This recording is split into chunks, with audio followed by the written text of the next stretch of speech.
आप सभी को मेरा नमस्कार। दिल्ली आईएएस एकेडमी के प्लेटफॉर्म पर आप सभी का स्वागत है। उत्तराखंड में शिक्षा तथा संस्कृति वाली यूनिट के अंतर्गत हमने उत्तराखंड की संस्कृति को अपनी प्रीवियस क्लासेस में कवर अप किया। आज की इस क्लास में हम उत्तराखंड की शिक्षा संबंधित सभी महत्वपूर्ण मुद्दों पर अपनी चर्चा करेंगे। आज की क्लास का टॉपिक है उत्तराखंड में शिक्षा। जब हम शिक्षा की बात करते हैं तो शिक्षा का अर्थ है व्यक्तित्व विकास का एक माध्यम। शिक्षा न केवल व्यक्तित्व का विकास करती है बल्कि शिक्षा सामाजिक, आर्थिक और राष्ट्रीय विकास का भी एक महत्वपूर्ण साधन है। शिक्षा के वास्तविक अर्थ की अगर हम बात करें तो ज्ञान की प्राप्ति को शिक्षा कहा जाता है सामान्य रूप से। और ये ज्ञान की प्राप्ति के हमारे उत्तराखंड में क्या क्या माध्यम है इसको समझते हैं। तो आइए अपने टॉपिक को स्टार्ट करते हैं। उत्तराखंड में शिक्षा के जो माध्यम है उसके अंतर्गत हमारी विद्यालयी शिक्षा यानी कि स्कूल शिक्षा, स्कूल एजुकेशन, उच्च शिक्षा हायर एजुकेशन, तकनीकी शिक्षा टेक्निकल एजुकेशन, प्रमुख अनुसंधान संस्थान प्रशिक्षण संस्थान यानी इम्पोर्टेंट रिसर्च इंस्टीट्यूट्स आते हैं। हमारे राज्य में विद्यालयी शिक्षा के अंतर्गत की अगर हम बात करें तो यहाँ हम विद्यालयी शिक्षा में, क्योंकि प्राचीन काल से हम अब तक का की चर्चा करने जा रहे हैं, तो प्राचीन काल में हमारे आश्रम पद्धति का प्रचलन था। आश्रम पद्धति के अंतर्गत हमारे उत्तराखंड में बद्रिका आश्रम, कण्वा आश्रम प्रसिद्ध आश्रम पद्धति के हमारे स्कूल थे। और अगर हम बात करें इसके अतिरिक्त तो हमारे विद्यालय शिक्षा के अंतर्गत प्रमुख संचालक इकाइयाँ यानी कि विद्यालय शिक्षा को रेगुलेट करने के लिए जो रेगुलेटरी बॉडीज हैं वो कौन कौन सी है उनकी चर्चा, विशेष प्रकार के स्कूल जिसके अंतर्गत नवोदय विद्यालय, कस्तूरबा गांधी विद्यालय, आदर्श स्कूल, एकलव्य विद्यालय, इन सब चीज़ों की बातचीत करेंगे। ऐतिहासिक स्कूल में हमारे कुछ हिस्टोरिकल स्कूल्स हैं उत्तराखंड के अंतर्गत, वो कौन कौन से और वो कब इस्टेब्लिश हुए हैं इनको समझेंगे। उच्च शिक्षा की अगर हम बात करें हायर एजुकेशन, तो हायर एजुकेशन के अंतर्गत उत्तराखंड में कितने विश्वविद्यालय हैं, उत्तराखंड में कितने महाविद्यालय हैं, उत्तराखंड में कितने केंद्रीय विद्यालय हैं, कितनी डीम्ड यूनिवर्सिटी है, इन सब चीज़ों पर हम उच्च शिक्षा वाले जो टॉपिक है उसके अंदर चर्चा करेंगे। तकनीकी शिक्षा की अगर हम बात करें तो तकनीकी शिक्षा टेक्निकल एजुकेशन के अंतर्गत हम आईआईटी, आईआईएम, इसके अतिरिक्त NIT, engineering college, medical college, इन सब चीज़ों पर बात करेंगे। प्रमुख अनुसंधान संस्थान में हम उत्तराखंड के प्रसिद्ध रिसर्च इंस्टीट्यूट्स की बात करेंगे। जैसे हमने कहा विवेकानंद कृषि अनुसंधान संस्थान, जैसे हमने कहा वाडिया भूविज्ञान संस्थान, इसके अतिरिक्त अन्य भी कई सारे। तो इस तरीके से हम अपने शिक्षा वाले पूरे टॉपिक को ओवरऑल में कवर अप करेंगे। हम सबसे पहले जब विद्यालय शिक्षा की बात करते हैं तो विद्यालय शिक्षा में जैसे कि हमने कहा कि आश्रम पद्धति यहाँ उत्तराखंड में हमें देखने के लिए मिलती थी। इस आश्रम पद्धति के अंतर्गत हमारे दो आश्रम पद्धति के जो स्कूल थे वो बड़े फेमस थे, जिसमें एक आता है हमारा बद्रिका आश्रम और एक आता है हमारा कण्वा आश्रम। कण्वा आश्रम हमारा पौड़ी गढ़वाल में है और ये मालिनी नदी के तट पर है। ये इम्पोर्टेंट है, ये प्रश्न पूछा जाता है कि ये कण्वा आश्रम कौन सी नदी के तट पर है, तो ये मालिनी नदी के तट पर है। कण्वा आश्रम ऋषि कण्व का था, इसलिए इसको कण्वा आश्रम के नाम से जाना गया। कण्वा आश्रम का जो इतिहास है वो कुछ इस प्रकार से है कि जब दुष्यंत और शकुंतला ने गंधर्व विवाह किया, गंधर्व विवाह के बाद उन्होंने कण्व आश्रम में शरण ली और यही दुष्यंत और शकुंतला को पुत्र रत्न की प्राप्ति हुई, जिनको भरत के नाम से जाना गया। इन्हीं भरत के नाम पर हमारे देश का नाम भारत पड़ा। तो यहाँ पर जो कण्वा आश्रम का जो संबंध है वो पूछा जाता है कि किस किस से है, तो दुष्यंत, शकुंतला और राजा भरत से इस आश्रम का संबंध है। साथ ही साथ हमारे एक प्रसिद्ध लेखक हैं जिनका नाम है कालिदास। ये जो कालिदास हैं, इन कालिदास की एक पुस्तक है, प्रसिद्ध रचना है इनकी अभिज्ञान शाकुंतलम। इस पुस्तक अभिज्ञान शाकुंतलम में भी कण्वा आश्रम का हमें जिक्र मिलता है। तो प्रश्न पूछा जाए कि कालिदास की किस पुस्तक में कण्वा आश्रम का उल्लेख मिलता है, तो हम कहेंगे अभिज्ञान शाकुंतलम में। कण्वा आश्रम किस नदी के तट पर है? मालिनी नदी के तट पर है। कण्वा आश्रम का संबंध किस किस से? तो राजा भरत से और उनके माता पिता दुष्यंत और शकुंतला से। तो आइए आगे बढ़ते हैं। हम अगर आगे चर्चा करें तो हमने कहा कि यहाँ विद्यालयी शिक्षा से संबंधित कुछ हमारी महत्वपूर्ण इकाइयाँ हैं। वो विद्यालयी शिक्षा से संबंधित हमारी महत्वपूर्ण इकाइयाँ कौन-कौन सी हैं, उसको समझते हैं। हम यहाँ पर लिखा है उत्तराखंड में प्राथमिक व माध्यमिक शिक्षा को एकीकृत किया गया उत्तराखंड विद्यालयी शिक्षा अधिनियम 2006 के द्वारा। तो उत्तराखंड विद्यालयी शिक्षा अधिनियम 2006 के द्वारा जो हमारी प्राथमिक शिक्षा यानी कि एलिमेंट्री एजुकेशन और हमारी जो माध्यमिक शिक्षा थी, इसको एक कर दिया गया।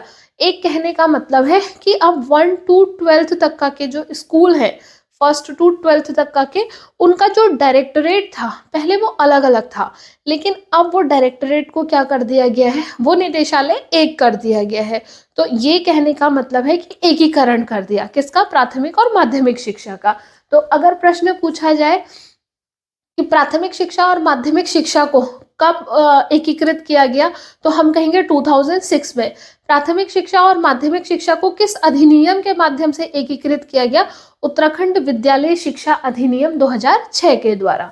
आगे बढ़ते हम अगर और चर्चा करें तो यहाँ जो हमारा उत्तराखंड में उत्तराखंड विद्यालय शिक्षा परिषद है, उत्तराखंड विद्यालय शिक्षा परिषद कहने का मतलब है Uttarakhand board of school education.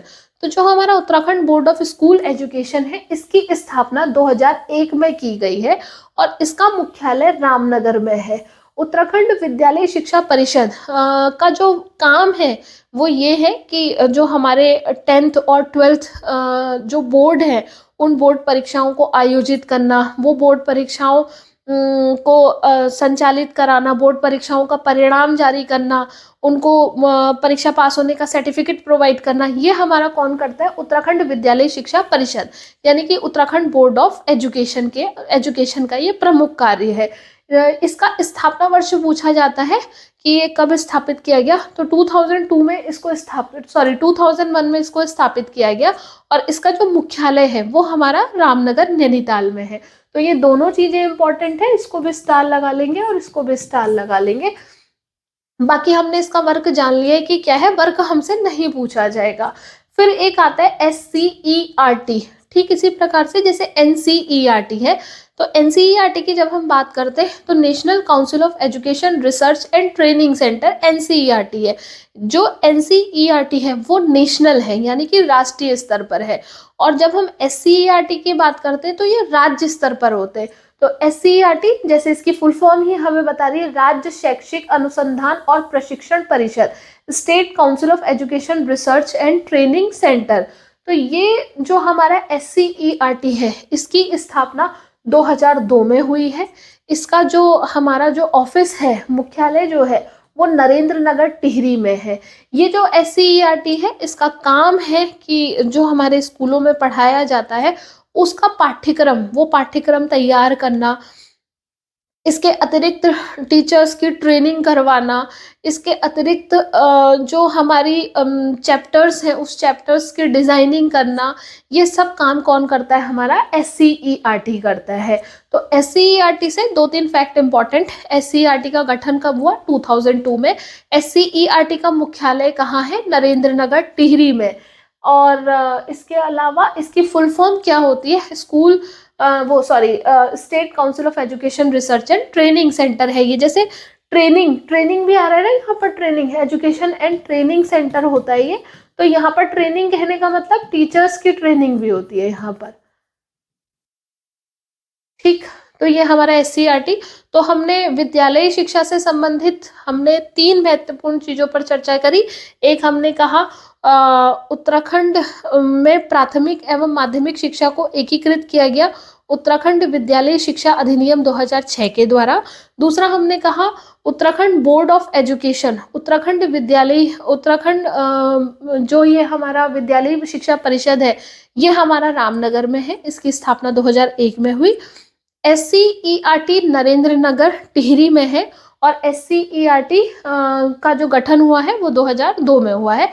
पाठ्यक्रम तैयार करने का काम तथा शिक्षकों की ट्रेनिंग करने का काम मुख्यतः यहाँ पर कराया जाता है। अन्य भी काम होते हैं लेकिन मुख्य रूप से ये। इसके अलावा CBSE पाठ्यक्रम अनिवार्य किया गया है कक्षा 9 से। सीबीएसई पाठ्यक्रम को क्लास 9th से क्या कर दिया है, कंपलसरी कर दिया है। तो अब सिलेबस क्या है, क्लास 9th के बाद सीबीएसई वाला चलता है। विशेष प्रकार के स्कूलों की अगर हम बात करें तो हमारे स्पेशल टाइप ऑफ स्कूल्स हैं, जैसे राजीव गांधी नवोदय विद्यालय। दो प्रकार के नवोदय होते हैं, एक होता है जवाहर नवोदय विद्यालय और एक होता है राजीव नवोदय विद्यालय। जवाहर नवोदय विद्यालय सेंट्रल लेवल का होता है और राजीव नवोदय विद्यालय स्टेट का होता है। अगर हम राजीव नवोदय विद्यालय, क्योंकि हम राज्य स्टेट स्पेशल की बात कर रहे हैं, राजीव नवोदय विद्यालय की जब हम बात करते हैं तो ये कक्षा 6 से 12 तक का के निःशुल्क स्कूल होते हैं, यानी कि क्लास 6 to 12 तक का के यहाँ पर निःशुल्क पढ़ाई करवाई जाती है। और यहाँ पर इसकी जो खासियत है वो ये है कि ये राज्य सरकार के द्वारा संचालित किए जाते हैं। ये जो राजीव नवोदय विद्यालय है, इसमें टोटल सीट्स का 50% हमारी गर्ल्स के लिए रिजर्व होता है और टोटल सीट में से 75% लोग हमारे कहाँ से आने चाहिए, ग्रामीण होने चाहिए। तो यानी अगर प्रश्न पूछे कि राजीव नवोदय विद्यालय में कितने प्रतिशत ग्रामीण के लिए हमारे रिजर्व है, तो 75% सीट्स हमारी रूरल के लिए है। और ओवरऑल में जो 75, जैसे ओवरऑल की अगर हम बात करें तो ओवरऑल में हमारे 50% उस 75 में भी इंक्लूडेड है, वो 50% क्या होनी चाहिए, गर्ल्स होनी चाहिए। तो ये हमारे राजीव नवोदय विद्यालय से संबंधित इंपॉर्टेंट फैक्ट्स। अगर हम आगे चर्चा करें तो एक हमारे विद्यालय होते हैं कस्तूरबा गांधी विद्यालय। कस्तूरबा गांधी विद्यालय जो है ये भी हमारा केंद्र के द्वारा संचालित किए जाते हैं। तो यहाँ लिखा है केंद्र सरकार द्वारा संचालित, ये इम्पोर्टेंट। और ये जो कस्तूरबा गांधी विद्यालय है ये हमारी बालिकाओं के लिए होते हैं।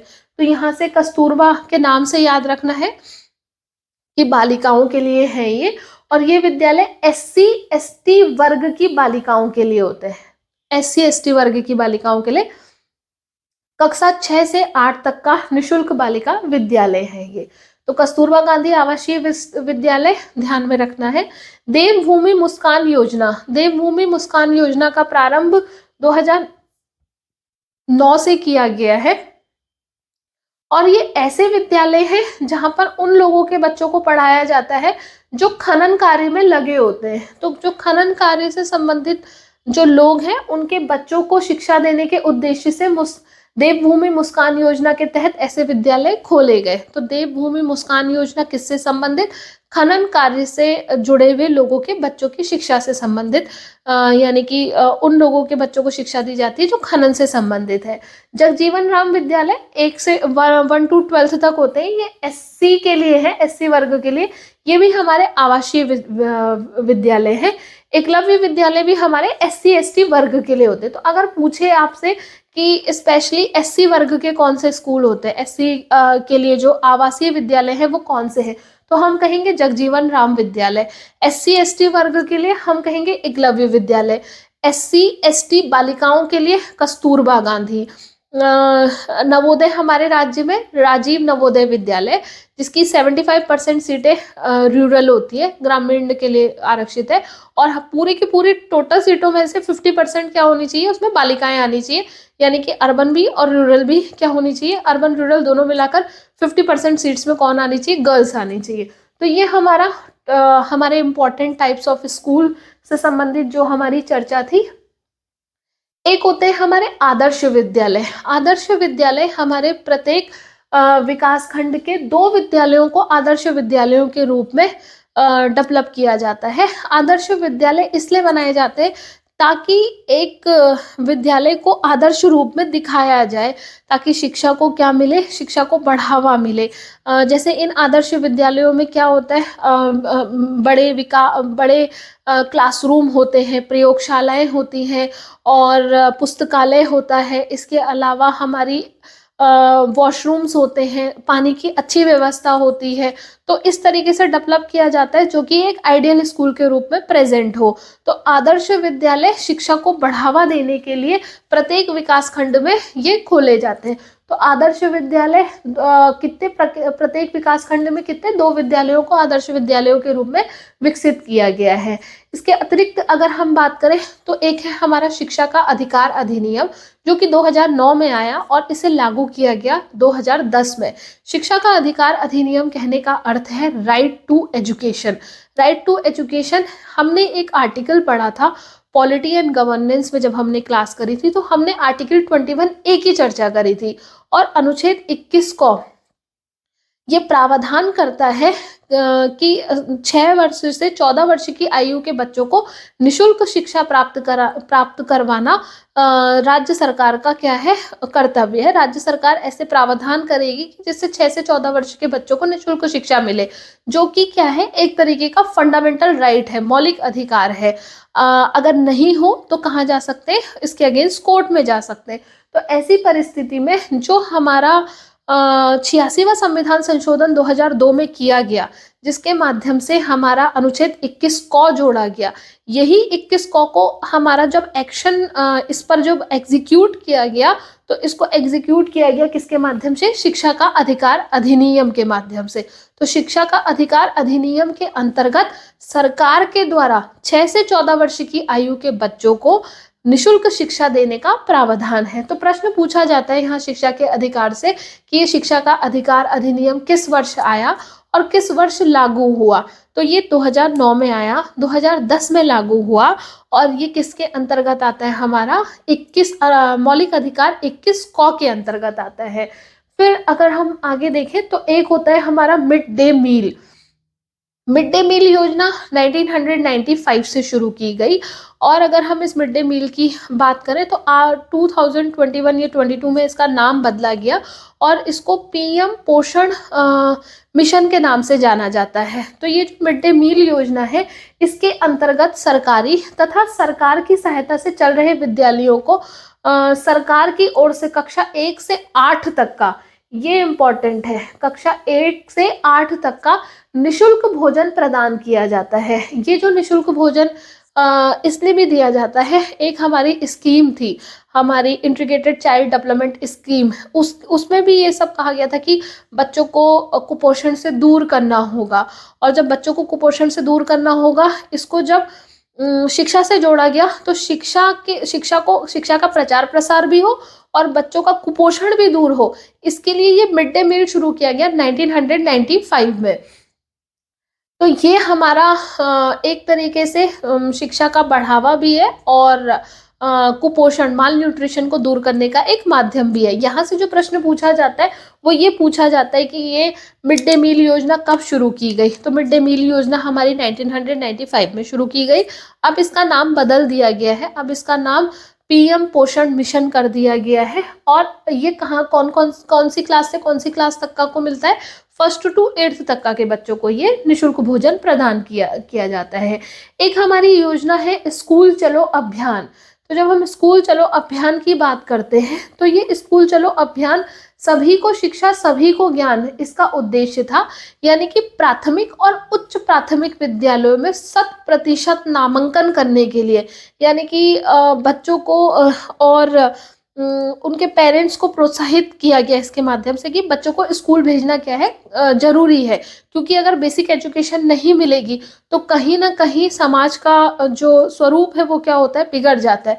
तो ऐसी परिस्थिति में प्राथमिक और उच्च प्राथमिक विद्यालयों में 100% नामांकन के लिए ये हमारी स्कूल चलो अभियान योजना चलाई गई, जो 6 से 14 वर्ष के बच्चों को निशुल्क शिक्षा प्रदान करने का काम करती है, जो कि हमारा इसी के अंतर्गत आती है। किसके, 21 क के अंतर्गत ये भी है हमारा।